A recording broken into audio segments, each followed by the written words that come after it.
I'm really excited about having this conference here.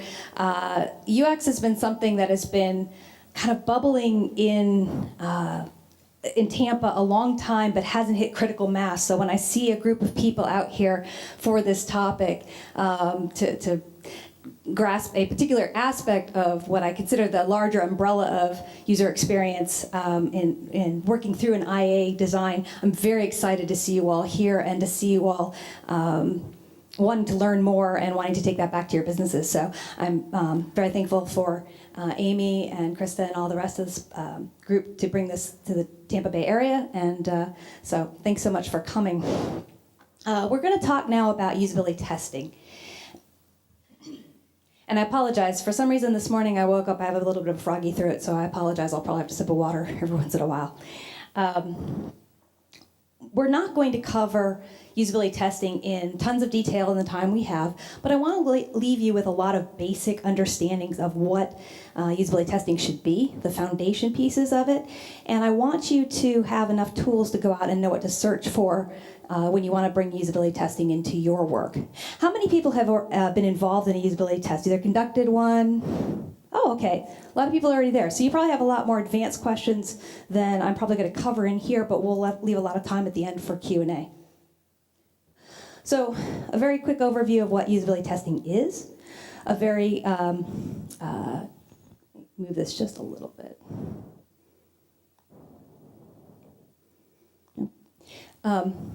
We're going to talk a little bit about the benefits of usability testing. We're going to talk about how to plan a usability test. We're going to specifically think about the goals for usability testing IA. They're not going to be exactly the same as the goals for testing other aspects of the user experience, so we're going to talk about that a little bit.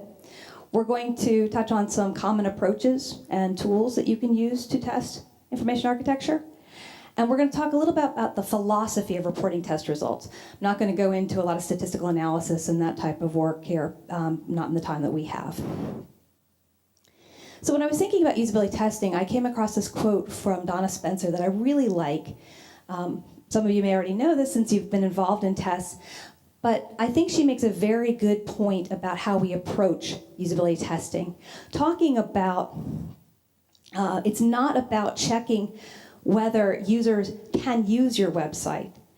That question is what you want to know. That's about what you want to come away with. It's about checking whether the website lets them do what they need to do. That puts the emphasis on them, what they want, what they need, what kinds of experiences they want to get out of interacting with the tools that you're putting together. It's not always a website. Any kind of experience that you're designing, whether it's a physical experience in the world, we're seeing a lot of discussion in the industry about service design, which is starting to take some of that complexity and try to figure out how do we design for that. We had a question about how do you design for the virtual world? It's not so much anymore just the virtual world versus the physical world, but it's a continuum that people are having to face. That's adding a lot of complexity to how we do these processes. It's bringing a lot of complexity to how we think about evaluating a user experience. And I think at the heart of it, we're also talking a lot about empathy in the industry. I see a lot of discussions. Indy Young just came out with a book that's available in Rosenfeld Media. That is a great giveaway. That library, oh my goodness. I have about half of their published books already, but I wouldn't mind a full library myself.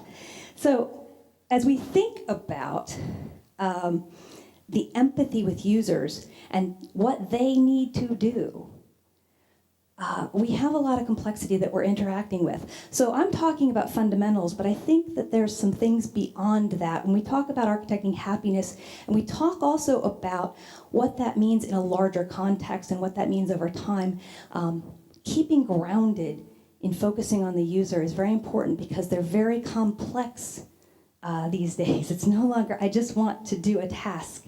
Well, we started out that way very much, but it's no longer that. So it is a process of seeing users interact with a product. That's a very objective activity. Some people will tell you they like something. They will tell you that they enjoy it. They will tell you that it's easy to use, but then you see them use it and they really struggle. So it eliminates the opportunity for misinformation. And it eliminates the chance to miss some subtleties in their thinking that they may not be cognizant of to tell you. So Seth talked about getting to know the users and asking questions and finding out that initial user research, and that's absolutely where you should start on any of this.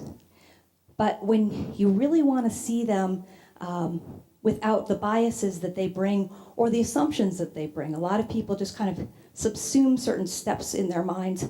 Testing will get you to that information. Testing is about evaluating against criteria, and that criteria is very complex, and it's going to be very specific to your product. We'll talk a little bit about goals for IA testing in a very general sense, but there'll be very specific things that you'll want to ask about your IA. And specifically, it's important to think of this as criteria and goals as opposed to pass-fail conditions. The origins of usability testing is in behavioral cognitive research. And so these are hypotheses in many respects. These are what you expect to find, but it's not a yes-no answer. It's not an absolute. And there are very few conditions for complex projects that are aimed at large populations that are going to be 100% successful 100% of the time with 100% of your users. It's just not how it works. People aren't that uniform. We're not ISO compliant. We don't come out the same way no matter how we start. So we definitely want to set good criteria. That is, I'm going to spend a lot of time on that particular point. The other thing that you should think about is testing should be done early and done often. It is something that should be a continuous process throughout the design and development phases. It is something that continues to keep the user present in those phases. So you don't just ask them on the front end and then you're done and then you take that body of knowledge and carry it through. You continue to engage them and you continue to understand what their perspective is and get their feedback on what you're developing and designing.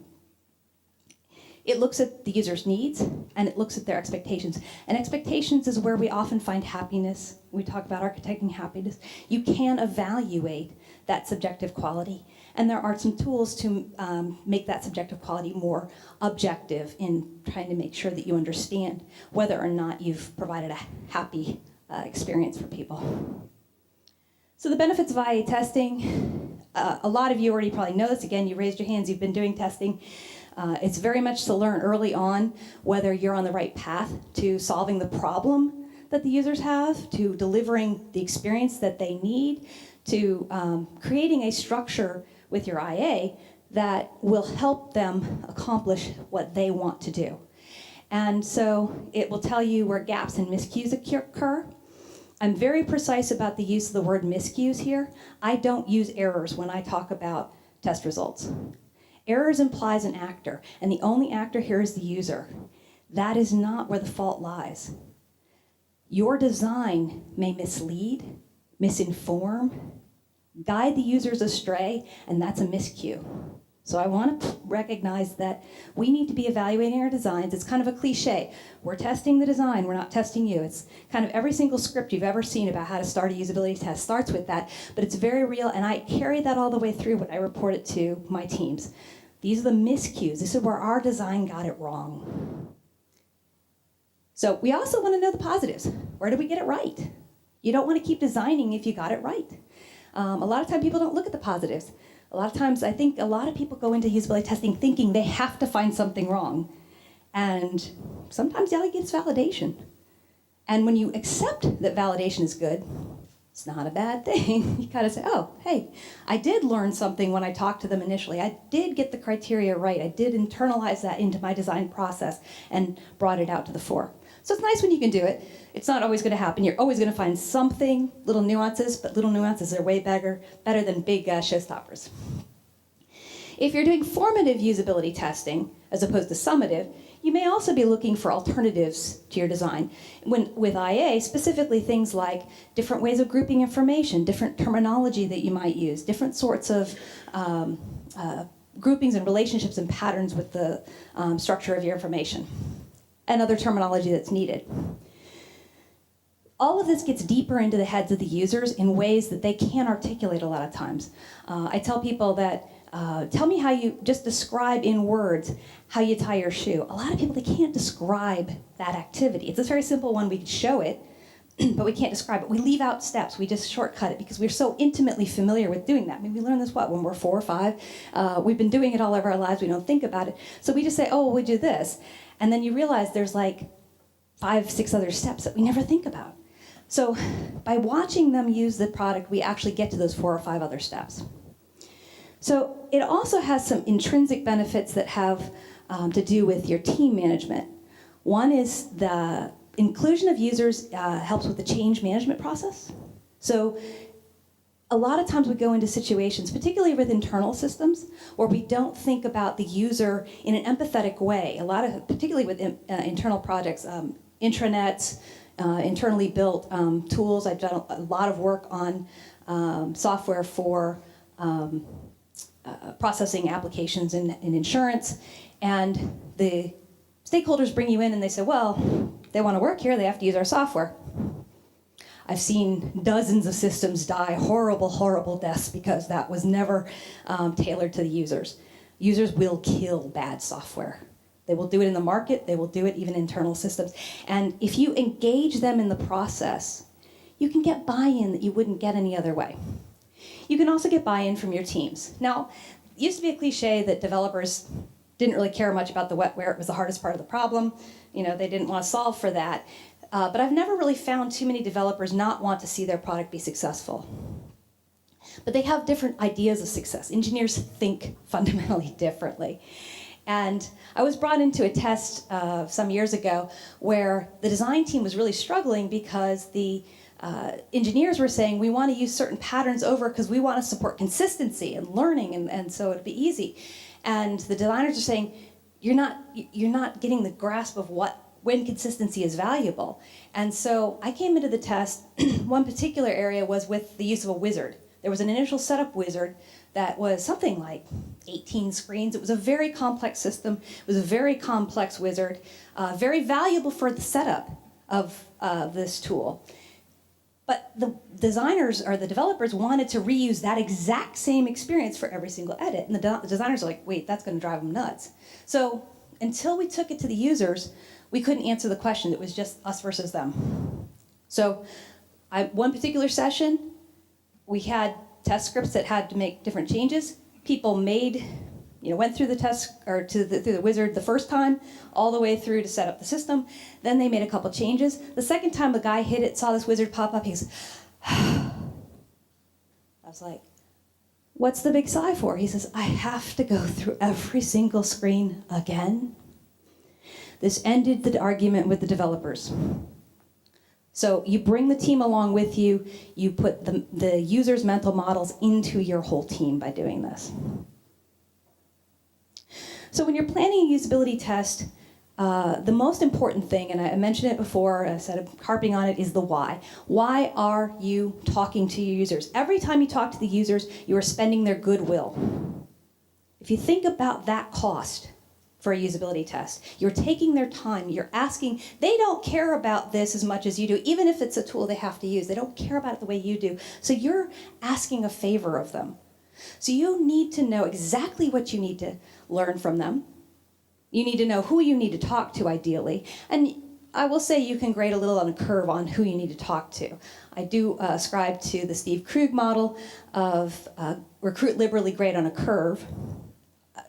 It's better to talk to one person at all outside of the development and design teams than nobody at all. But ideally, you want to get to the people who are going to actually use that particular feature of your product or the product as a whole. You need to know what you're testing. Very rarely are we working, particularly in complex systems, are we working on systems that you can go end to end on every single test. It's just too big. You're taking too much of their time. Typical usability session is about an hour. Sometimes you get less than that. Sometimes you can only really target down to one particular feature, particularly if you're doing more hallway type of testing or crowd testing. You have to determine the methods you're going to use, and I'm going to talk a little bit about the 3 that are most frequently used in testing IA. And you're going to look at the where and the when of the schedule. And those are probably the most straightforward, but I will say where is often virtual. I do a lot of remote testing. So I screen share with participants. We're on a conference call, and that's how I get my data. So it doesn't have to take them into a lab. It doesn't have to take them into special circumstances. I don't have the cost of going out to them. So it's a very valuable way to do a lot of testing rapidly, particularly if you're doing an agile style project where you have maybe an iterative cycle of testing. Maybe you're testing every other week as features are developed and you're keeping pace with the sprints. Being able to do remote testing is very valuable.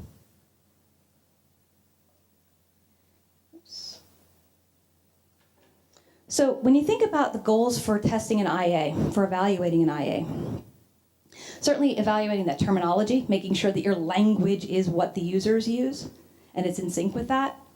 Making sure that the relationships that you've established between concepts make sense to users, that you want to make sure that those groupings and relationships are accurate.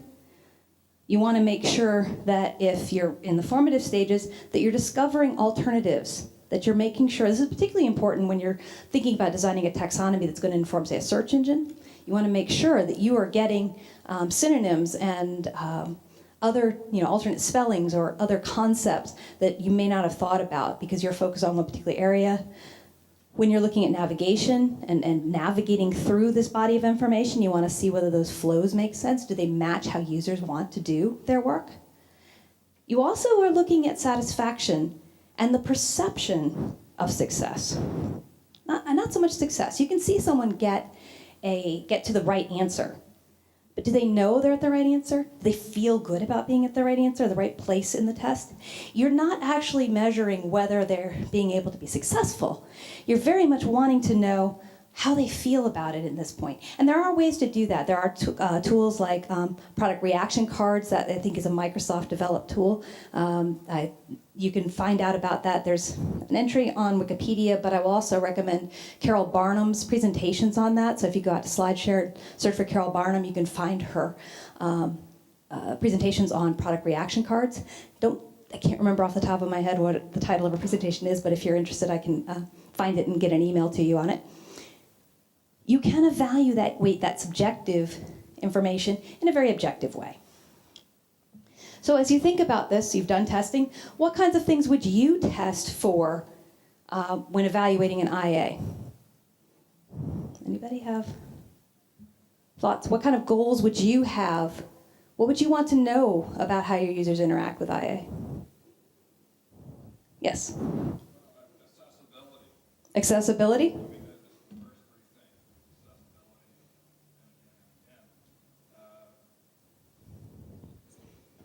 Yeah, my name again is David. Yeah, accessibility, 1, 2, and 3. If a customer is interested in something that I'm providing, and they're at the point of actually trying to find me and engage me in commerce to meet that need, then they've already heard about me and they're already aware of their own need. So at this point, in terms of user interface, for instance, a web portal, can they actually find what it is they're looking for? And as importantly, and I think as a value add, potentially maybe I'm not what they're looking for, and they came across me by happenstance, but I'm able to get them, to what they are looking for. So if I'm not the right thing, then they find that out right away, rather than having to go through a lot of trouble. And if I am what they're looking for, how easy is it for them to tell me what they need and get me to get it to them? I mean, it's really nothing new. It's just a different medium. Right. Well, absolutely. And I think you make a good point that that empathy, even with the people who aren't the people you're targeting, I think is very important because you gain respect. Actually, sometimes telling someone, no, I can't help you, is as valuable a touch point as saying, yeah, hey, let me help you, let me sell you my product or whatever it is. Anybody else who have a thought over here? Yes. And then over here. I'm going to make you run, sorry. So this may seem really weird, but I usually test for frustration levels because emotionally we disconnect. So you can lose a user so fast if they give up on trying. Mm-hmm. You might be testing for all these things that you want to catch on metrics, but if someone gets frustrated at the first step because you've designed poorly, you want to find out how you're going to get through that situation with them. Mm-hmm. So. Absolutely, that's a great point. And when you're thinking about architecting happiness, and we had one over here, architecting happiness, you have to find out where you fail to deliver happiness. So that's absolutely a great point. And usability testing is one of the few places that you can start to find that early enough to make corrections before they're screaming on Twitter about what an awful project you have, right? I would also say you have to just make sure they actually know the purpose of your site, because a lot of times you have a purpose and intent, and if you think, oh, people know what we're here for, and you don't actually test, do people understand why they're here, what the point of this is, then either if you have good accessibility or not, or if they're frustrated or not, you don't even know because they don't understand, why am I here? Absolutely, absolutely, and it's a good point that make sure it's not just about wayfinding, but it's about actually making sure you're on the right way to begin with, right? So absolutely that. You have one over here, and that'll be our last one, and we'll have time for Q&A at the end. So definitely gonna. I just think one more information about your users. Say if you could simplify the signing in process, sign in with Facebook, sign in with Twitter, or are they the type of customer who will never in their lives use Facebook to connect with you? Right. Absolutely. Thinking security is a big issue within UX because we know we're memorizing bazillions of passwords stinks. It's just not a good experience. There's actually Dana Chisnell writes a lot about.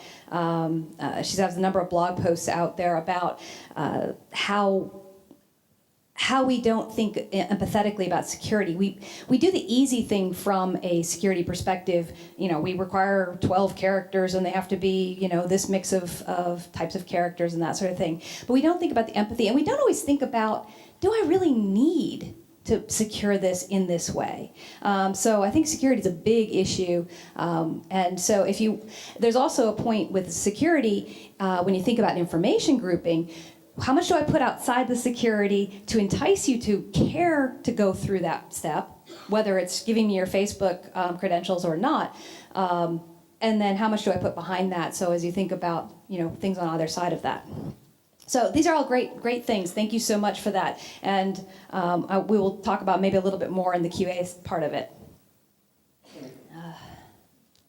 So I just wanted to show this quick structure. This is something that I use for all intents and purposes as a executive summary to my test plans usually. I have the test target. I may have multiple test targets, so I may replicate this table. I define who I'm talking to, and I'm very specific about that. I tie that to the personas that I've created for my user research. I tie that to very detailed qualities of that user if there are differentiations in my audience. The method I'm using, the materials, where I'm doing it, when I'm doing it, of course, and the status of where I am. Again, this is very much a living document. My plans are a living document. This is also really important when I'm doing agile style of testing, and I may have an overarching plan and then individual plans below that. But again, most importantly in this is this test target, I want to learn these things. This is why I'm taking your time as a user to come in.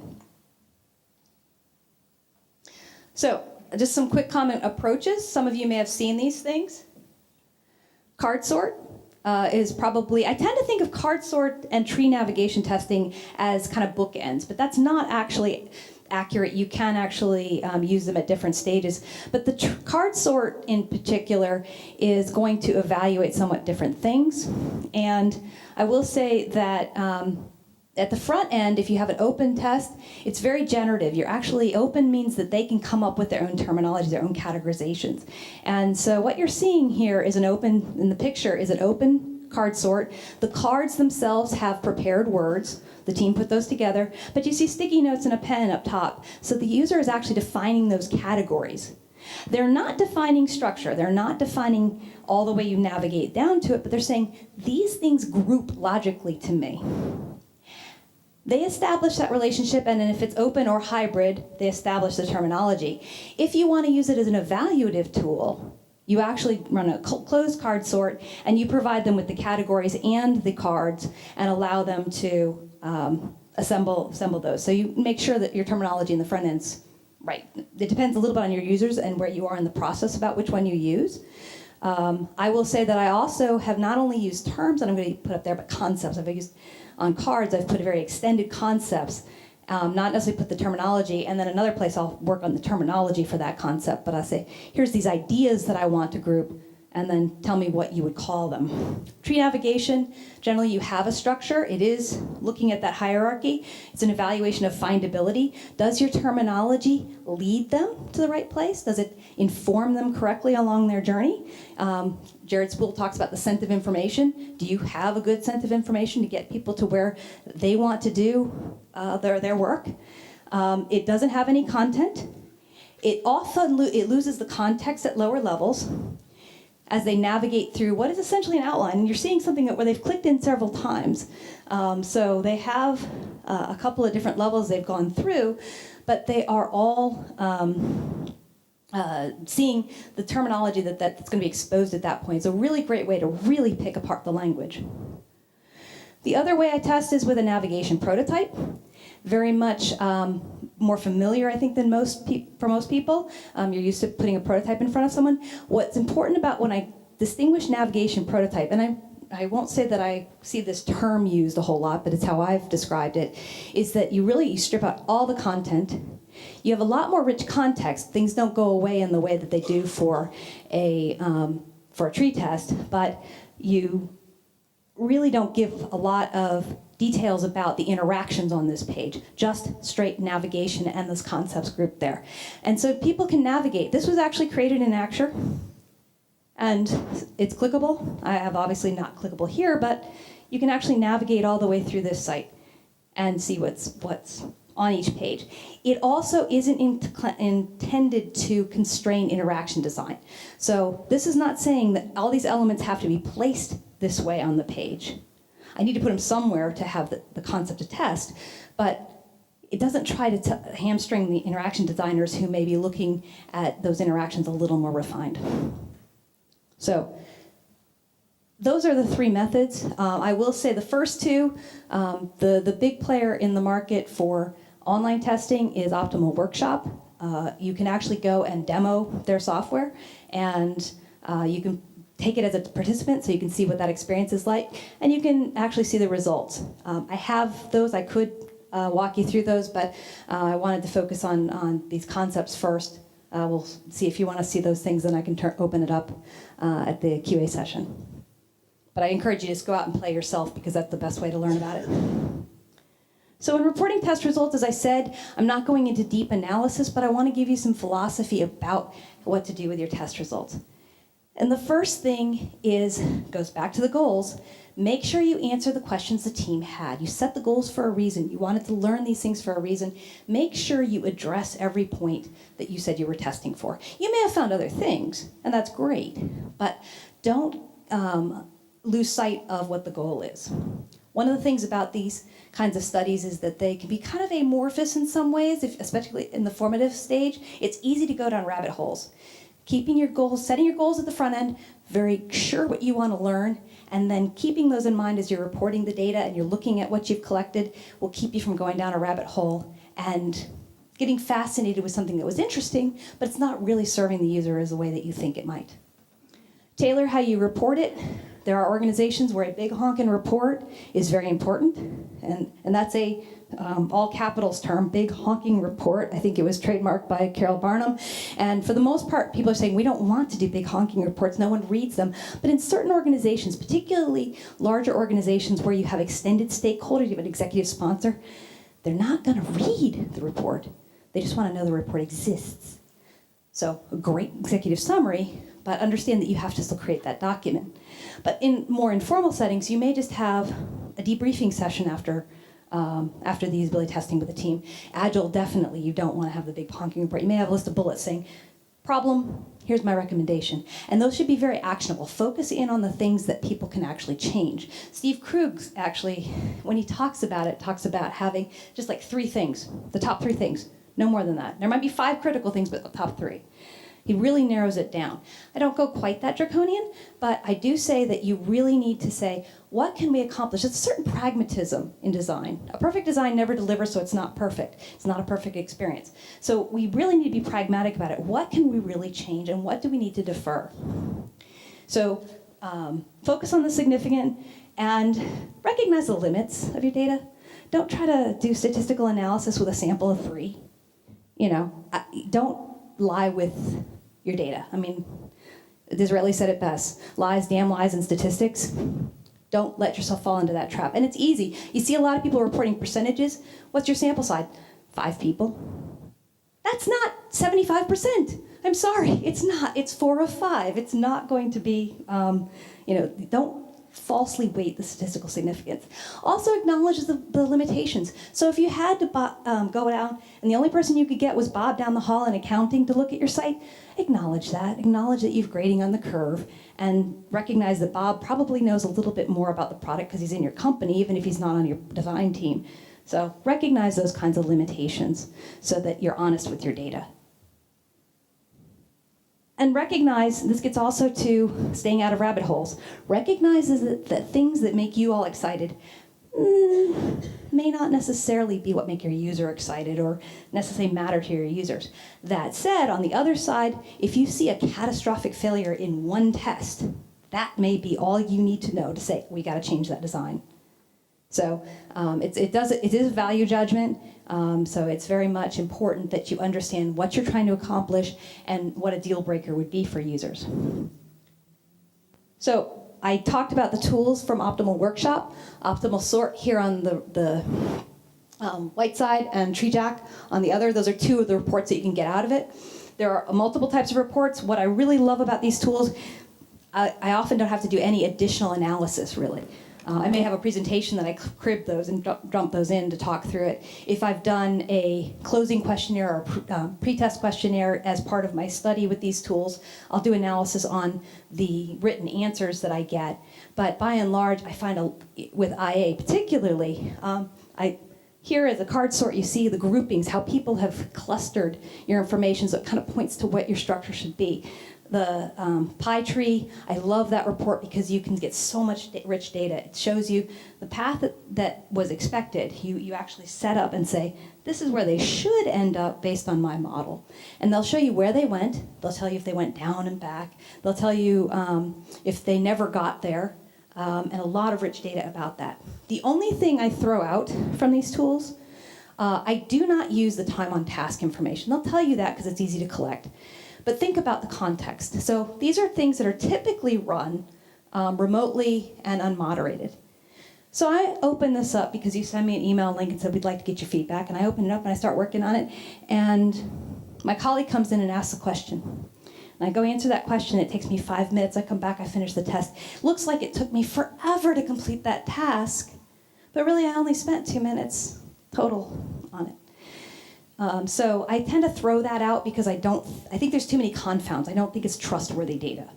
Actually, I tend to throw out time on task categorically in most formative usability testing because you're putting people in a test situation, high anxiety. You're putting people in a situation where they're unfamiliar with the interface you're giving them and looking over their shoulder while they're using something they don't know. No pressure here. And then you're going to measure how fast they can go through that. I don't think that's a valuable statistic most of the time.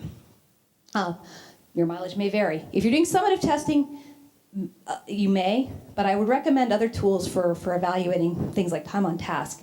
Something called keystroke level monitoring, KLM, is a great tool. It actually is an ergonomic study by IBM years and years ago that looked at how long it takes you to actually do certain actions. You can't go any faster than that in a design. And so those kinds of things are much more accurate tools for getting you that insight. So again, be careful with your data. I have in these slide decks some resources that you can refer to. The last 2 are specifically around IA testing. The other books are just fantastic resources about usability testing at all. So I recommend you go out and take a look at those. I will also be posting these on my own SlideShare account, so you can search for my name and find these as well as with any group SlideShare posting. So at this point, what questions might you have? I've got the hand up first over here and then over here. He beat you by half a second. I had a question about frustration versus security. Can you talk about any kind of principles you've learned or learnings that you have or rules of thumb? Well, first of all, it's a very good point about the difference between the frustration people have and security. People don't get frustrated when you're securing stuff they want to be secured. I go to my banking site, I want to see a couple of hurdles before you can get to my financial information. You ask me to log into a news site, why? You know, I know it's because you want to track me, but let me just put my email in or something. Don't put a big security hurdle. I can remember my email every time and you can trace me in that way. So you have to think about, what am I really securing? Is it a value proposition to the user to secure that data? So that's one thing. Another thing that you want to consider about is the degree of security. How many hurdles do you need to put into place? I worked with a client who was doing learning software for oncologists, and they had a fairly rigorous security system, and people would say, well, I came to the site, I signed up once, I forgot I signed up, because they're busy people, they don't do this all every day. It's something they have to relearn every time. And when I came back, I couldn't remember my password, so I abandoned it. They were losing people that they wanted to reach because they put up too many barriers. And I'm like, well, at the stage that they first come, do they really need to jump through that hoop in order to get to that data? At some point, they may be taking a test, and then you want to erect that hoop. So where you put that barrier, again, depends on what the information is and what the value of that information is to the user. So, and again, I do recommend going out and seeing Dana Chisnell's blog to search on Dana Chisnell UX and security. Other questions? Okay, we only have a few seconds left.